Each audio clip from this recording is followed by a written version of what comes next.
म्हणून मित्रांनो, तर आज मी शेतात जाणार होतो हे पीक पाहणी करण्यासाठी. तर पावती घेऊन निघालो शेतामध्ये. तर मित्रांनो, मी आपली घेतली शाईन आणि निघालो 220च्या स्पीडनं शेताकडे. हे आपला शेताकडे जाण्याचा रस्ता आहे.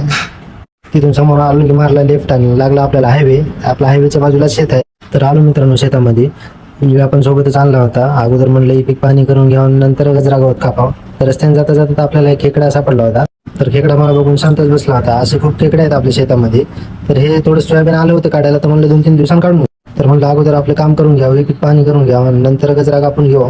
तर बघा मित्रांनो, हा दुसरा खेकडा सापडला. ही पीक पाहणी तर करून घेतली होती आणि आता लागलो गजरा गवत कापायला, कारण हे तर आपलं रोजचंच काम आहे.